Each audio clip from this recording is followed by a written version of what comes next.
With Staples Business Advantage, you get the benefit of thousands of experts. Plus optimizations powered by the latest technological innovations. 1 + 1 = 2. 3. Whatever. Sign up today and save 20%. Staples Business Advantage. Business is human. Shares for beginners. I can tell you that anyone I get to talk to after a little while, unless they hate me, which could happen, but gets excited about looking at this stuff because it is exciting. When you see your balance and you see investments turning over and you say, I've got more money and I've done nothing, that is an exciting feeling. G'day and welcome back to Shares for Beginners. I'm Phil Muscatillo. Time is everyone's master. You can't afford to wait until it's too late. That's a quote from today's guest, Vanessa Stoykov. Hello, Vanessa. Hello. Welcome. Thanks very much for dropping in. Oh, thanks for having me.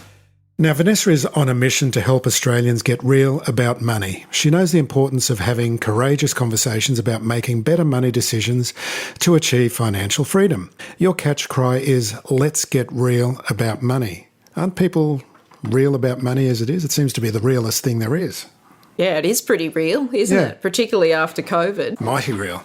Yeah, surreal at times, but it's about really looking at the situation you're in and being honest about it. Let's get real. No matter whether you've got, you don't, you want to learn how, you'll never afford a property, you're actually sitting on a gold mine, but you don't want to sell your house anyway. There's a whole bunch of stuff going on under the surface for people, and it's just time to get real and get it out in the open so we can discuss it and figure out the best way forward. So you don't think that people are used to discussing money, or there's a taboo about discussing money?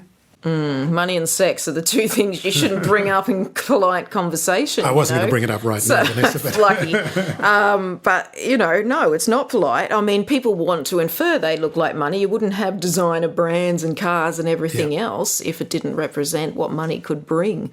But at the same time, people have considered it pretty impolite conversation to talk about what you earn, and parents have considered it pretty impolite for their kids to ask questions about money and what they have. And that's like a real missed opportunity to give your kids financial literacy early on. So there's a whole bunch of conversations I want people to open up around money that are more around education and getting us ahead as individuals and as families. Because at the end of the day, you can only look after your own family. I mean, we can be philanthropic, and we hope to be. If you do well with money, you can be. Otherwise, you can donate your time, which, is probably even harder to do and more admirable. But at the end of the day, money gives you choices and money gives you freedom. And a lot of sad stories in families are around people who've grown up hard luck, or money and domestic violence go hand in hand, financial pressure, financial well-being is just really important. So, that's what I'm about. I started as a finance journo and then quickly just realised I really liked the people in financial services because they were so smart. But they were just so shit at talking about what they did that I didn't understand it. And then, that set about a lifelong mission for me to go, okay, why can't real people understand this stuff? It feels like we're keeping people out. And, that's my mission, just to get people to ignite that spark to go, I can learn this, I can understand this, I can have control of my own future. And you think this would be something that would be available in the school system as well, that at least kids would learn at school about this, but they're not even being taught that at school, are they? It's a real missed opportunity, and I know Scott Pape, the barefoot investor, who, has done incredibly well with his instructional book on money, is really working now to get financial literacy in schools, and I have no doubt with his influence things will change, and others who are doing good work. I know a lot of things actually that are running through schools that are good, so I think we'll see increased literacy from our kids. But at the end of the day, your financial attitude comes from your family unit, whether you like to think so or not. I talk a lot about unlearning money or unlearning bad habits. How do we unlearn something we've learned? Well, where did you learn it from? So look back in time and you can kind of figure out around your attitudes to money and where you got them. So tell us about where you grew up and how you first started your journey in learning about money in Gunnedah, I believe.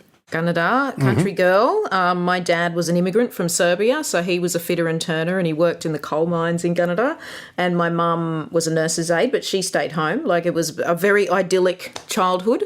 Growing up in Gunnedah, it was ride your bike to your friend, literally catch tadpoles, climb Porcupine Hill, all those things. So I really had an ideal childhood. But the thing about the childhood at the time was no one really had much more than anyone else. In a small town like that, back in the day, I'm 48 now, so we're going back some way. And that made you feel like you had equal opportunity. And I think that's a really hard thing to replicate for your kids now, because there is such a big divide, and social media demonstrates that so quickly that it's very hard to give people that, feeling of optimism around their future if they are coming from not much financially, and then they can see others have so much. And they can compare themselves to other people. Yeah. So how did you find your niche in financial journalism and your media business? Where did that all start? Well, to be honest, it was a happy accident, but I have to suspect it was kind of my purpose. I applied for jobs, 57 jobs I applied for when I finished my journalism degree in Canberra. And I applied for Trucking Weekly, Equestrian Weekly and Investor Weekly. And I got Investor Weekly, and so that was it. And I told Greg Bright, the publisher at the time, that I wanted to be a foreign correspondent, so I'd be there sometime. But, I was leaving to do that. This was just my first journalism job. And he said, yeah, we'll see about that. How much do you want to earn?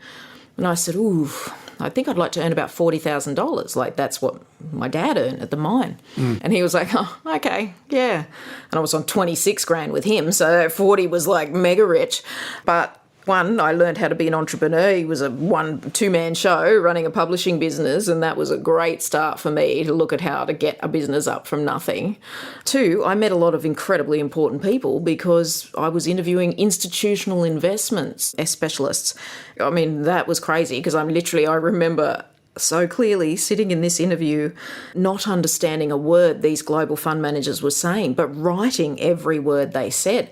And when I published the article, the guy wrote to me and he said, "You've got an innate understanding of what I said that really amazes me." And I'm like, I pretty much just said what you said. And maybe that was the start of my success. But obviously so much happens in between when you're trying to commercialise a media and content business, particularly in an industry like financial services. But I've never given up on it because it's my passion. I genuinely believe it is one of the few industries that has the power to transform lives, as much as medicine and health. And I believe it because financial well-being and giving people dignity in retirement, that's a large contribution to society.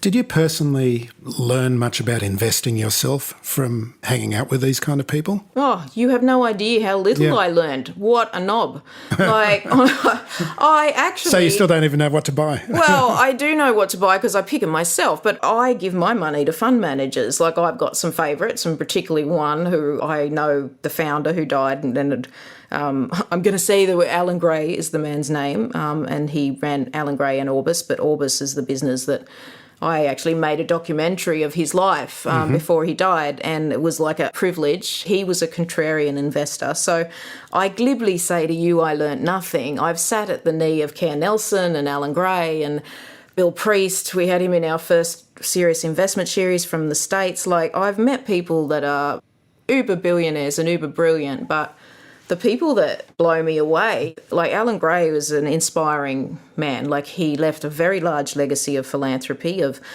funding people through infancy in South Africa all the way to Harvard, and then seed funding their businesses to create social entrepreneurs. People who have the intelligence to make that much money have visions bigger than anyone I've seen, and that's incredibly fascinating to be around. So that's what I've learnt.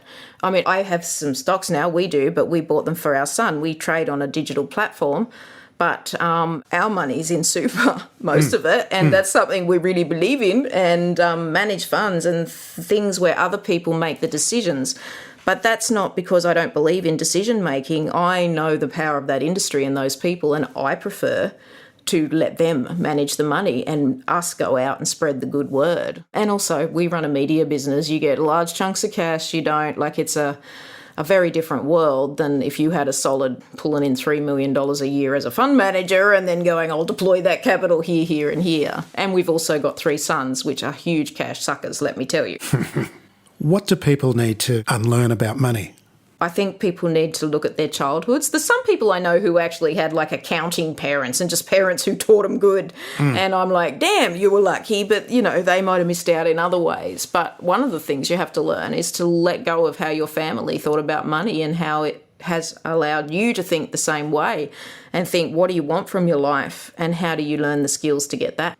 If you're in the place you want to be, you probably don't have to unlearn a damn thing. But if you want to go somewhere else and you want financial firepower that allows you to have decisions in your life and not just surviving, then yeah, you need to unlearn what's been holding you back and you need to admit it. I think there's a lot of psychology in money. So what are some specific examples of things that people do need to unlearn? The characters in my book, there's so many good ones, but they are based on people I know, a whole bunch of them together. So there's one character in the book, Jasper, who grew up watching his father work himself to death, like just work, an immigrant. And he just decided, I don't want to be like that.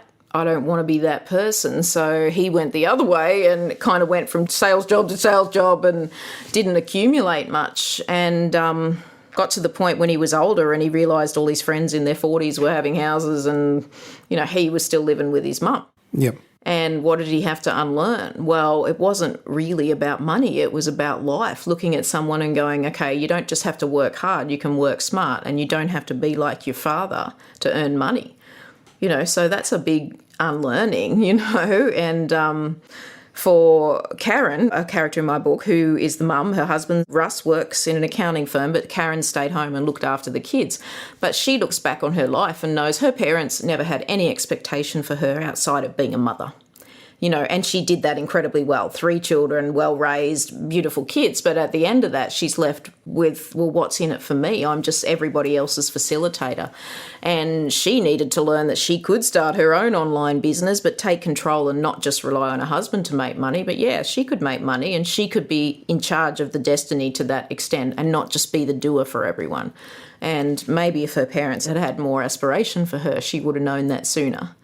But they're the situations you're in. I mean, because you always end up in a situation that you're born into, isn't it? And you are. You just don't realise how much influence your parents do. Nature versus nurture. That's right. We could argue that one out. And people even who say I'm not influenced or I'm entirely different, well, maybe you're entirely different because of that, because you decided I don't want to be that. I hear so many stories. Honestly, everywhere I go, people end up telling me some incredible money stories and how it's affected their life. And so many people that are older, which I really respect, reflect on their life and are telling me now, gee, if only I'd have known this sooner, or, if only I'd have shown an interest in my husband's business before it went bankrupt and we lost our house, or, I've got a lady writing for me now, actually, on my site, and she wrote a book called Nice Handbag, Don't Forget Your Briefcase, because in her 50s, they lost all their money, and she's now in her mid-60s still working and trying to build some super for them so they can retire. But that's an incredibly difficult position to be in when you are in your 50s and 60s and hustling. I'd like to help people avoid that. The younger we can get them being interested in what do they want from life and how do they get that, what's their wealth strategy, the better. With Staples Business Advantage, you get the benefit of thousands of experts. Plus optimizations powered by the latest technological innovations. 1 + 1 = 2. 3. Whatever. Sign up today and save 20%. Staples Business Advantage. Business is human.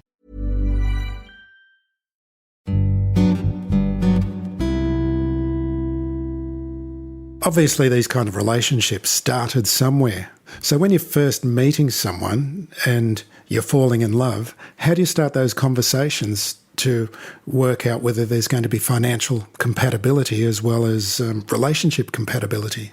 I like the word financial compatibility.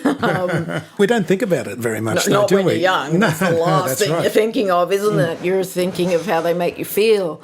But you can observe very quickly the type of attitudes people have to money. And I often have, like, I've got these 20-somethings in my life that either do my hair or, you know, they tell me their boyfriend stories. You know, they spend on going out on the piss every weekend and she wants to save for a house and he doesn't want to. They're too young. And I think, oh, that's so tough. But, you know, a lot of that comes down to just conversation. So I've actually built this set of guides now that there's sort of conversations, the 5 conversations you need to have. And it's sort of, here's the questions you need to outline and ask, and also get them to answer it, because the first thing you've got to decide is, are your values aligned? So if he wants to go out and spend on going out and you want to save, well, why do you want to save? Do you want a house? Do you want to have kids? Well, what's his view on that? Like, it actually uncovers so much more than just what's going on with the drinking or the partying or whatever it is. And, you know, I think, you know, we've got 3 sons, and I think young guys are mature enough to be able to look at it and answer their own way, or at least start thinking about, well, maybe I do just want to have fun now, but maybe I could be investing in shares while you do your thing. Or, yeah, like the younger you start, like our son got a job at Domino's, our eldest son, delivering pizza. And like, I'm like, what super fund did they put you in? And he's like, oh, I don't know. And I'm like, well, could you get in Australian super or something big, or you can be portable? And anyway, he ended up in Sun Super, I think, and that's good. That's a good fund.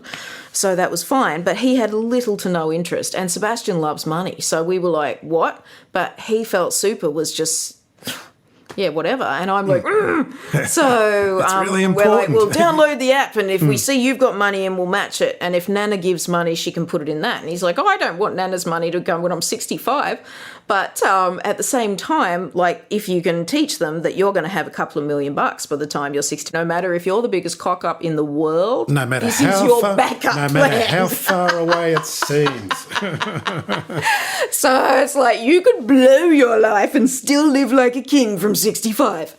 And I think that's a really important thing to teach young guys and girls, so that when they get in relationships, I hope they can infect the same excitement. I can tell you that anyone I get to talk to after a little while, unless they hate me, which could happen, but gets excited about looking at this stuff, because it is exciting. When you see your balance and you see investments turning over and you see, oh, I've got more money and I've done nothing, that is an exciting feeling.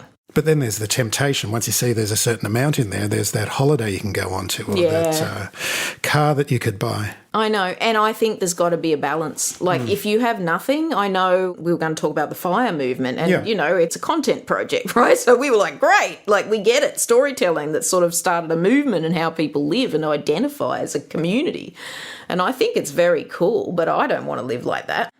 Like, well, some people do, but like... Some people take it to the extremes, isn't it? There's the noodle fire movement, that they're just going to live on noodles and not spend on anything. And you're a spender. I mean, you've already admitted you're a spender. So what's the balance? There's no denying that. There is no denying I'm a spender, but I think it's about identifying the things that are important to you to spend on. So, you know, I have a Gucci handbag, but I've had that handbag nearly 4 years.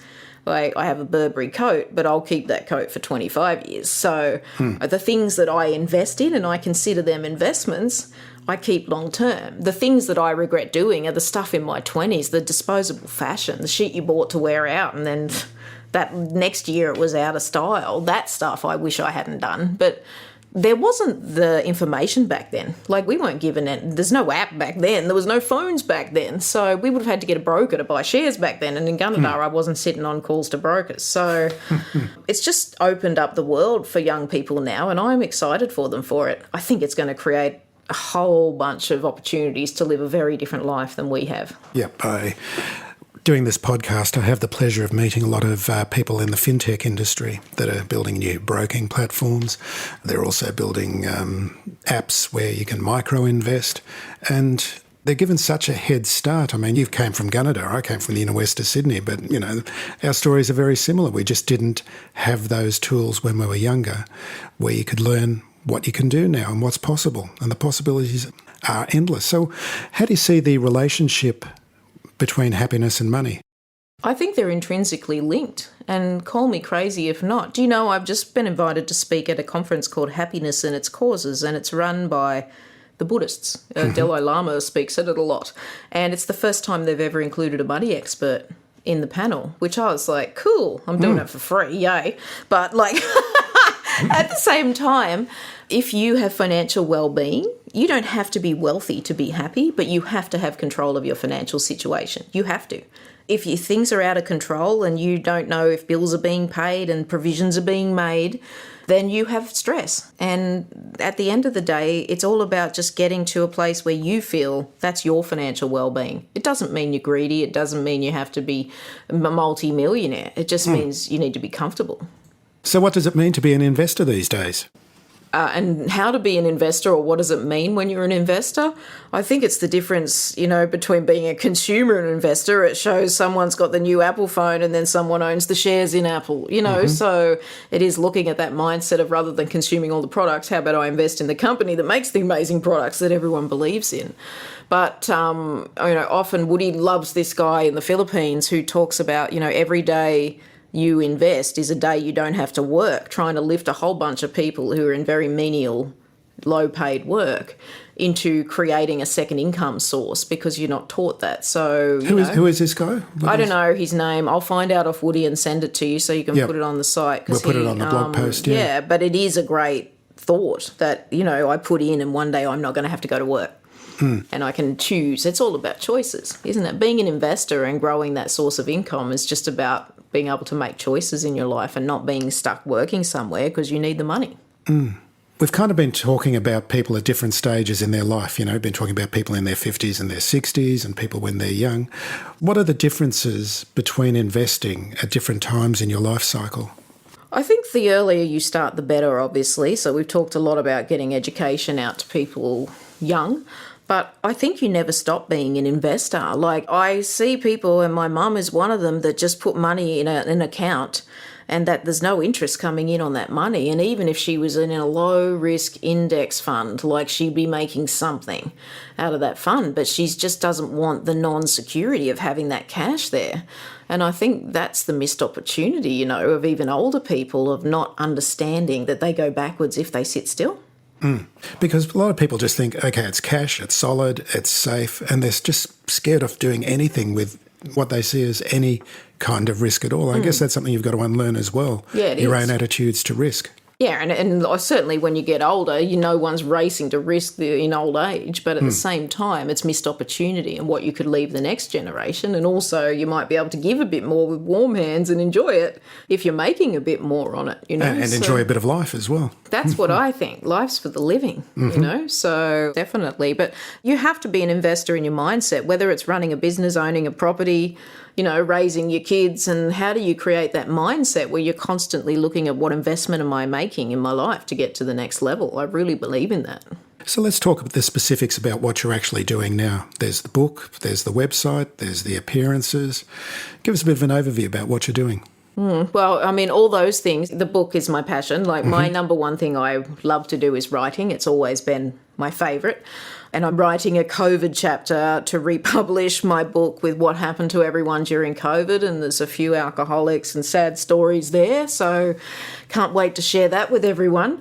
But I've built quite a large education capability within Evolution Media, and that's our real focus, which is licensed learning about money, which we'll work with employers to get out to real people and super funds to get out to real people, and anyone who has a responsibility to a membership or customer base, that wants to talk about financial well-being. That's the sort of content we'll be creating. So I'm actually going through the process of raising capital for that business at the moment, which is something I haven't done before. The only people who've ever invested in Evolution Media are my mum and dad. And they gave me 20 grand to start. And Hang on, you told me they were risk averse. Yeah, but they backed their Lammy. They backed their little girl. My parents have, big time. That 20 grand I wouldn't have, well, maybe I would have figured out a way to start that business, but it certainly helped. Are there differences between what men and women need to learn and unlearn about their financial lives? It's proven that women run the household finances and do it pretty well, but where they haven't had the confidence is to invest. And so I think it's a matter of gaining confidence by doing, for young women or for older women. Like, throw yourself in there, set yourself an amount. I don't care if it's $50 to start. There's plenty of platforms you can start with $50, but you've got to set yourself goals to learn things for yourself. And it's just having the confidence and believing you can. It's not just about women, though. Men have got to learn these kind of habits as well. And you're not just focused on women solely, are you? It's also about men and teaching them about what good lessons are for finance. Yeah, like I'm for everyone, Phil. Like, so, and I mean, I'm obviously passionate about the sisterhood in a lot of ways, but I also know that it's really important for everyone to have control of their financial future. And I've been thinking a long time about what I do to teach people that's in any way different, or, you know, some things that you read or consume or watch change your life. Like Robert Kiyosaki wrote Rich Dad, Poor Dad. Oprah promoted him, sure, but it changed people's lives and the way they looked at how he grew up with the dad who invested in property versus his real dad who said, save your money and get a job. And that was just a powerful story that changed millions of people's lives.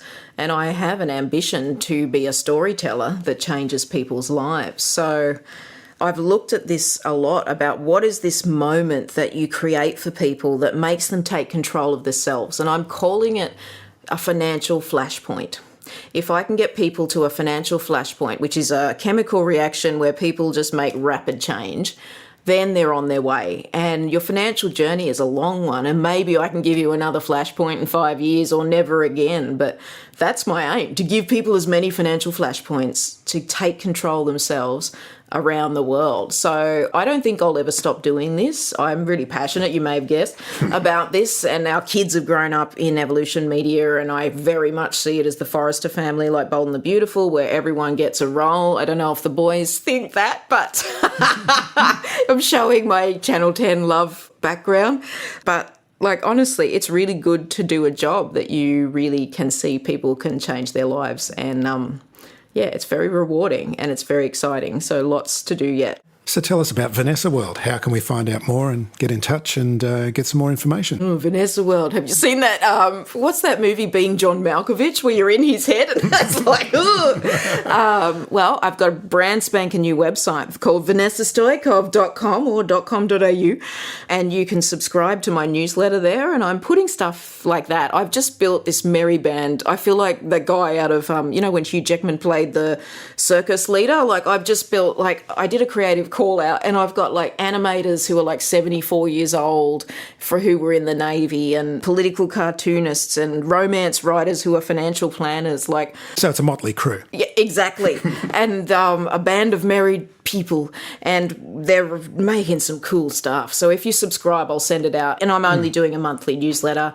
You can go and read my blog all the time, and that's where all the new stuff is. So that at first, I will be going to as many employers as I can to get our financial wellbeing education out there, and that includes me speaking. So if anyone's listening to this that books speakers on anything to do with wellbeing, particularly financial, I'll come in, and then we've got programs designed to keep that up. Like, the way we'll get to people en masse is through employers and super funds, just because it's really hard, you know, to build consumer voice and be out there. I mean, you can try, but you need assistance from the corporate world. And my, you know, long connections in finance and long standing, I've built trust over a number of years, which, you know, I value more than anything else. They're committed to trying to get this message to people too. So I'm very bullish about where it's going to go. Who are those people and what kind of message are they trying to get out? Well, the CEOs of most of the super funds that I am close to, and I was one of the founders of FEEL back in my 20s, which is the Fund Executive Association for CEOs of super funds. Mm-hmm.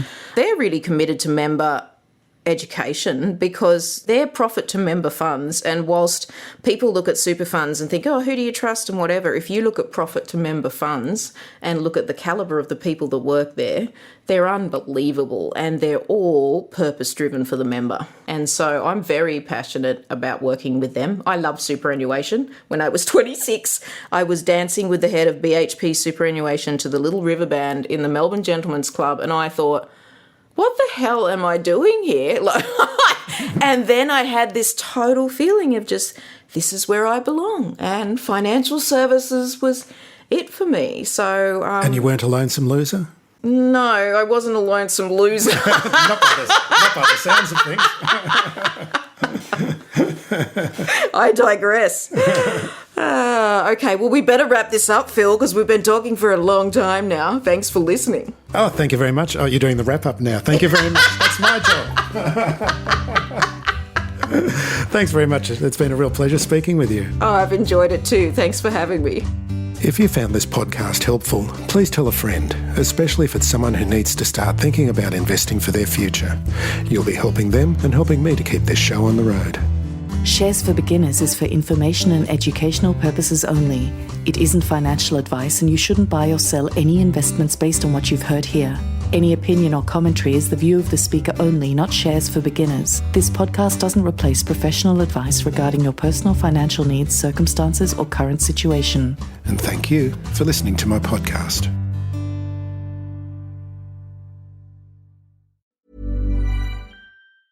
With Staples Business Advantage, you get the benefit of thousands of experts. Plus optimizations powered by the latest technological innovations. 1 + 1 = 2. 3. Whatever. Sign up today and save 20%. Staples Business Advantage. Business is Human.